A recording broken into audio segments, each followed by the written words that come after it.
इस वक्त महाराष्ट्र के सरकारी अस्पतालों में मौत का तांडव देखने को मिल रहा है। बच्चे मर रहे हैं, औरतों की मौत हो रही है, बुजुर्ग अपनी जान गंवा रहे हैं।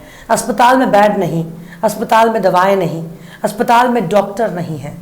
पर खबरदार जो किसी ने इस इंतजामी के लिए महाराष्ट्र की ट्रिपल इंजन सरकार को जिम्मेदार ठहराया। खबरदार जो किसी ने बीजेपी पर उंगली उठाई। खबरदार जो किसी ने एकनाथ शिंदे पर उंगली उठाई। खबरदार जो किसी ने अजीत पवार पर उंगली उठाई। खबरदार जो किसी ने देवेंद्र फडणवीस पर सवाल उठाया।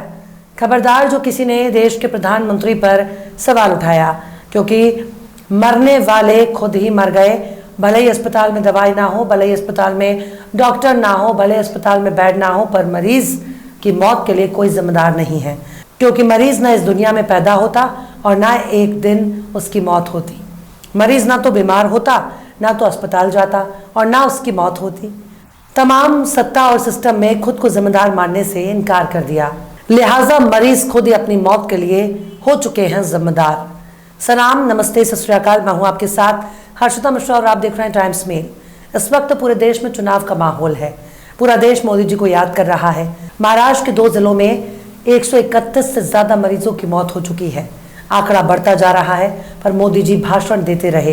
कई परिवार में मातम छाया हुआ है, पर मोदी जी भाषण देते रहे। बीजेपी अपने प्रचार में लगी है। मोदी जी पार्ट टाइम प्रधानमंत्री की ड्यूटी दे रहे हैं और एक प्रचार मंत्री के तौर पर घूम घूम कर चुनावी रैलियों में बीजेपी का डंका बजा रहे हैं।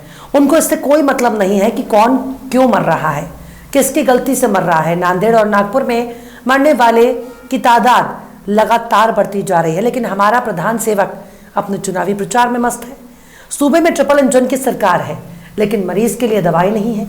महाराष्ट्र में विधायकों की खरीद फरोख्त के अकूत पैसा है, पर अस्पतालों में दवाई के लिए जेब खाली है। नेता खरीदना आसान है, पर अस्पताल में मरीजों के लिए दवाएं खरीदना बहुत मुश्किल। अब सिर्फ मोदी जी का भाषण ही मरीजों का इलाज है। पेट में रोटी नहीं, जेब में पैसा नहीं, सिर पर छत नहीं और अब अस्पतालों में दवाई नहीं। सिर्फ और सिर्फ भाषण देकर मोदी जी और उनकी बीजेपी महाराष्ट्र में सरकार चला रही है।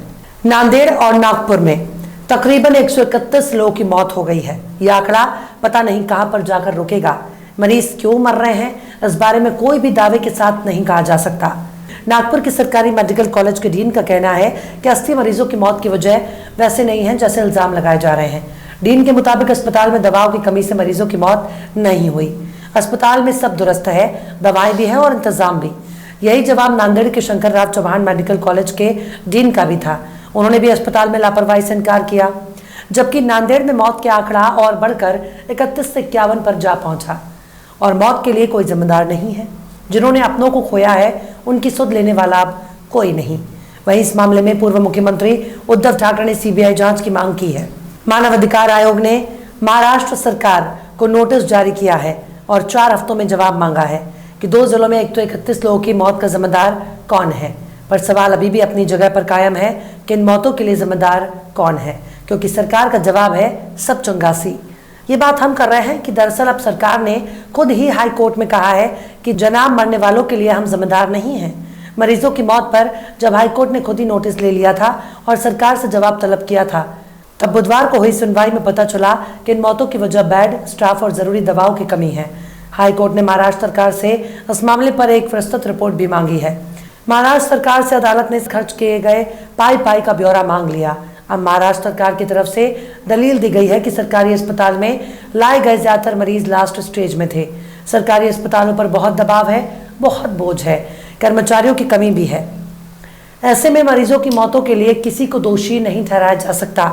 हाईकोर्ट से महाराष्ट्र सरकार ने कहा कि मुख्यमंत्री खुद हालात पर नजर रखे हुए हैं। मतलब ऐसी नजर का क्या काम जिसके होने और ना होने से कोई फर्क नहीं पड़ता। कितने कमाल है कि दुनिया में घूम घूम कर हमारे मोदी जी खुद के विश्व गुरु होने का डंका पीट रहे हैं। मीडिया उनकी शान में भजन कीर्तन कर रही है और ऐसे विश्व गुरु के दौर में सरकार स्टाफ की कमी का हवाला दे रही है।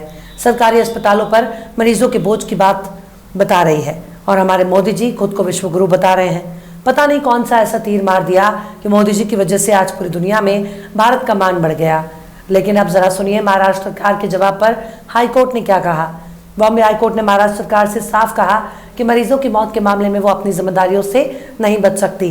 चीफ जस्टिस डी के उपाध्याय ने कहा कि आप ये कहकर नहीं बच सकते कि हमारे ऊपर बोझ है। आप एक राज्य है, आप अपनी जिम्मेदारियों को प्राइवेट प्लेयर को नहीं सौंप सकते। उन्होंने आगे कहा कि इसे कैसे मजबूत करें इस बात की जानकारी पेपर में मौजूद है, लेकिन अगर वो जमीन तक नहीं पहुंच रहा तो फिर कोई मतलब नहीं हुआ। मतलब अदालत में सरकार की रिपोर्ट कुछ और है और अस्पतालों के बयान कुछ और। बॉम्बे हाईकोर्ट ने सरकारी अस्पताल में मौजूद खाली पदों पर सवाल उठाए। कोर्ट ने पूछा कि मेडिकल कॉलेज में प्रोफेसरों के 97 पद मंजूर किए गए, पर सिर्फ 49 प्रोफेसर ही वहां तैनात है। आप इस बारे में क्या कहेंगे? इस पर महाराष्ट्र के महाधिवक्ता ने कहा कि राज्य का स्वास्थ्य सेवा विभाग इन खाली पदों को लेकर पॉजिटिव है और इन्हें नवंबर तक भर दिया जाएगा। अब आप अंदाजा लगा सकते हैं कि ये उस देश की हालत है जिसके प्रधानमंत्री घूम घूम कर चुनावी राज्यों में पार्टी का प्रचार कर रहे हैं, पर उनके अपने ही देश में रुदाली सुनाई दे रही है। मोदी जी को विदेशों में बजने वाला डंका सुनाई दे रहा है, लेकिन अपने देश में मची चीख पुकार उनको सुनाई नहीं दे रही। आखिर ये कौन सा प्रचार है जिसकी भूख खत्म ही नहीं होती? जिस पार्टी का 5 स्टार लग्जरी दफ्तर दिल्ली में चमचमा रहा हो, जिस पार्टी का मातृ संगठन महाराष्ट्र में मौजूद हो, आखिर इतना सब कुछ हो जाने के बाद कैसे खुद को विश्व गुरु के तौर पर देख लेते हैं?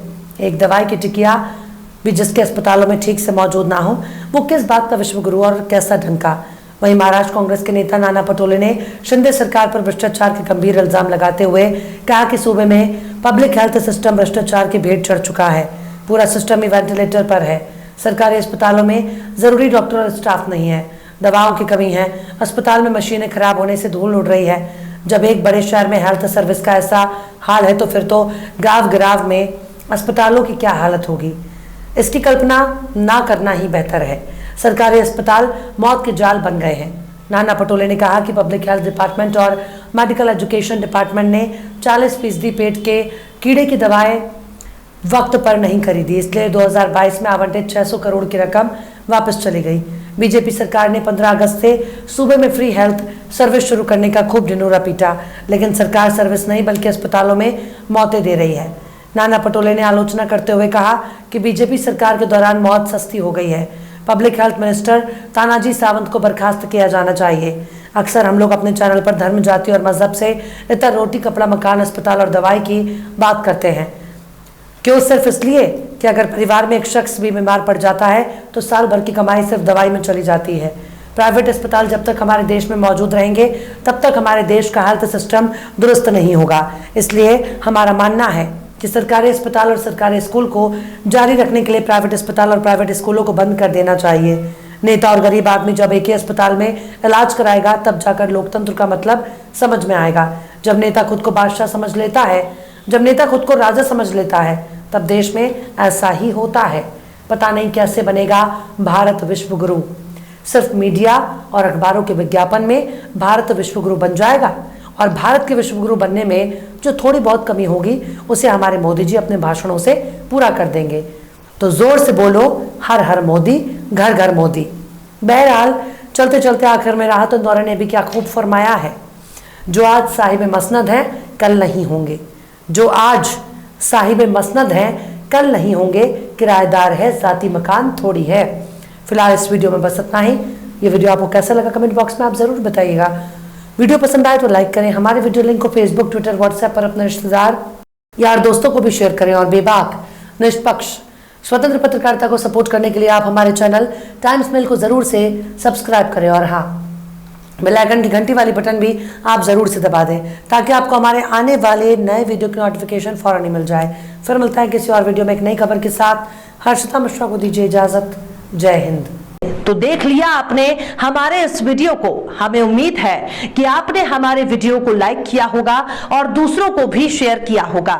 अगर अभी तक आपने हमारे चैनल टाइम्स मेल को सब्सक्राइब नहीं किया है तो जल्दी से सब्सक्राइब कर दें और बेल आइकन भी प्रेस कर दें।